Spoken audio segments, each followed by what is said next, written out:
नमस्ते प्यारे बच्चों। आशा करते हैं आप सभी स्वस्थ और खुश होंगे और अपनी पढ़ाई भी अच्छे से कर रहे होंगे। अभी जैसा कि अभी इसी हफ्ते में हमारा यानी कि पिछले हफ्ते में 4 तारीख को दीपावली, फिर गोवर्धन, फिर भैया दूज थी। तो उम्मीद है आप सभी ने बहुत इन्जॉय किया होगा। तो अब हम वापस अपनी पढ़ाई पर आ जाते हैं। आज मैं आपको करा रही हूँ वर्कशीट नंबर 105A।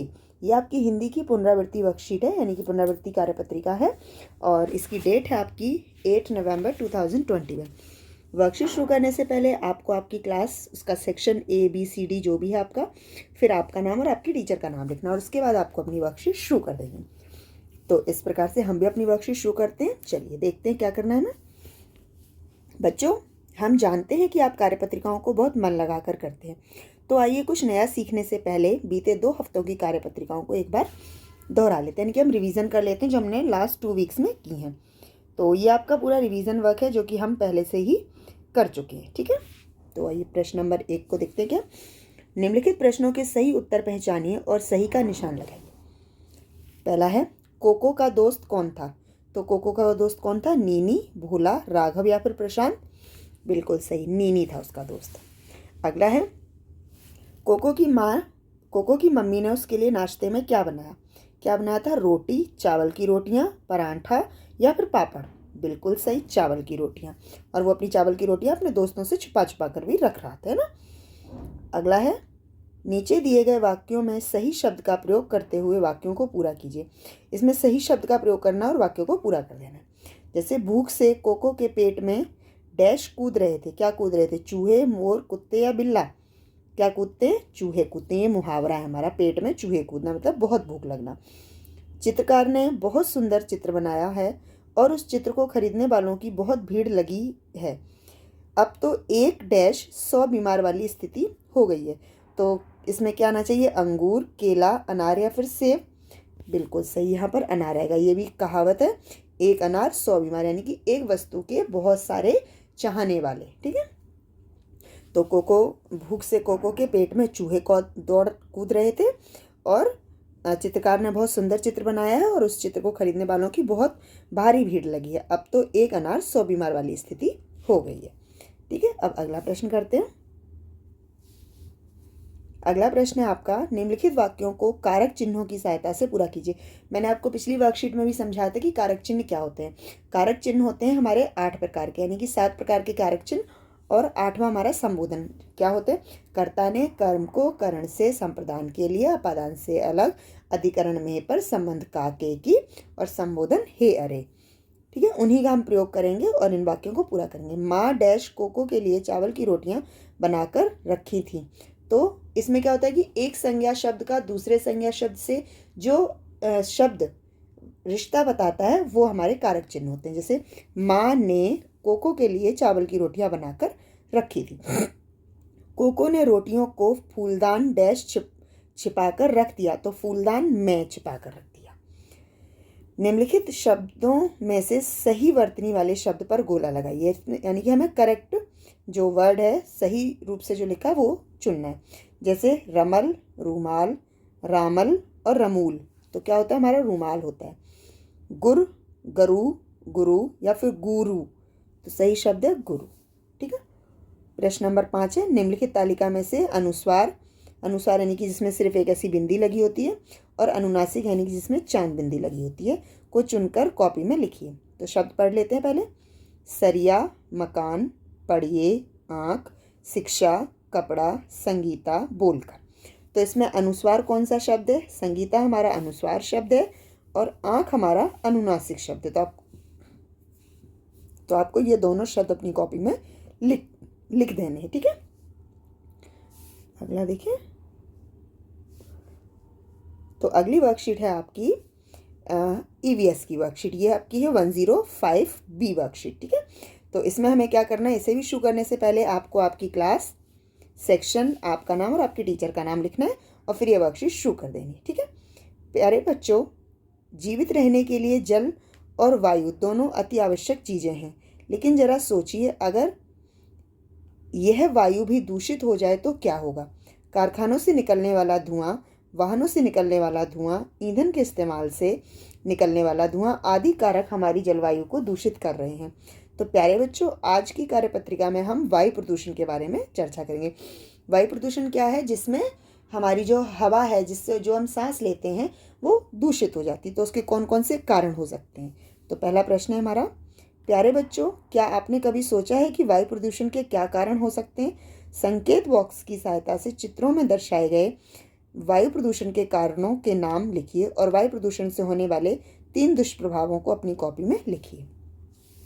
तो शुरू करते हैं। जैसे सबसे पहले ये क्या हो रहा है? ये कीटनाशकों के जो कीटनाशक हैं, नाशक होते हैं, उनका प्रयोग हो रहा है। दूसरे नंबर पर क्या है? कूड़े को जलाया जा रहा है। तीसरे नंबर पर क्या है? जंगल में आग लगी हुई है। अगले हाँ ये क्या है? फोर्थ पर हम पटाखे चला रहे हैं। फिफ्थ पर पेड़ काटे जा रहे हैं। सिक्स्थ पर ज्वालामुखी फट रहा है। सेवन्थ पर ये वाहन जो हैं, गाड़ियाँ हैं, ये धुआं निकाल रही हैं। और आखिरी में 8th नंबर पर हमारा क्या है? ये फैक्ट्रियाँ जो है उनसे धुआं निकल रहा है। तो इसमें मैं सीक्वेंसिंग यहीं पर कर देती हूँ। कारखाने और फैक्ट्रियाँ किस नंबर पर है? ये हमारा 8 नंबर पर। ज्वालामुखी कितने नंबर पर है? 6 नंबर पर। वाहन कितने नंबर पर है? 7 नंबर पर। कूड़ा जलाना हमारा 2nd नंबर पर। पेड़ों को काटना हमारा 5th नंबर पर। जंगल में आग लगना हमारा 3rd नंबर पर। उसके बाद कीटनाशकों का इस्तेमाल हमारा 1 नंबर पर और पटाखे चलाना हमारा 4th नंबर पर। तो देख लीजिए 1 2 3 4 5 6 7 8। अगर हम इसको मिलाना भी चाहें तो हम ऐसे मिला सकते हैं। कारखाने, ज्वालामुखी, वाहन, कूड़ा, पेड़ काटना, जंगल में आग, कीटनाशक का प्रयोग और पटाखे। ठीक है, ये आप अपनी कॉपी में लिखेंगे और इन्हें मिलान कर देंगे, या फिर आप इनके चित्र बनाकर इनके नाम लिख देंगे। अब हमसे कहा गया था कि वायु प्रदूषण से होने वाली 3 हानियों के बारे में भी लिखो। वो भी मैं आपको समझा देती हूँ। नंबर 1 पर क्या हानि होगी हमारी? नंबर 1 है सांस लेने में समस्या। ठीक है। नंबर 2 होगा हमारा वातावरण दूषित। वातावरण दूषित। और नंबर 3 पर होगा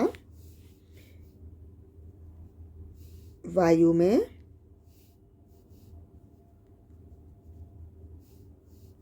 में ऑक्सीजन की मात्रा कम होना।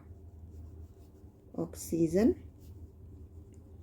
की मात्रा कम होना। ठीक है।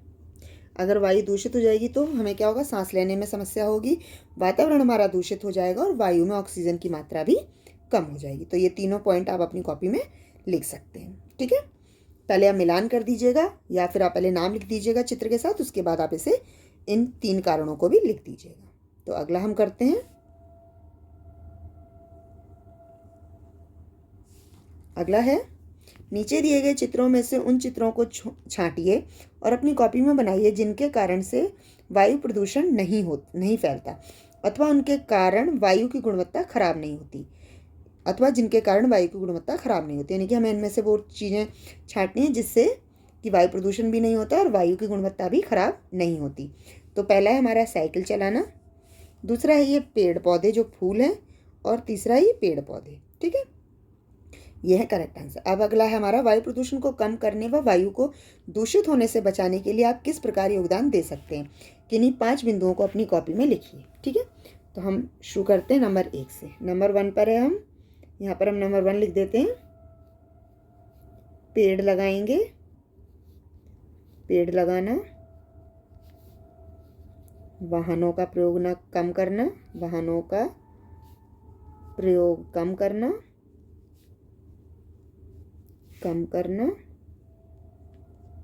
नंबर 3 पर है पेड़ ना काटना। नंबर 4 पर है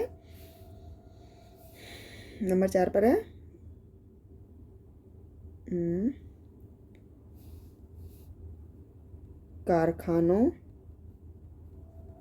से निकलने वाला धुआं कम करना।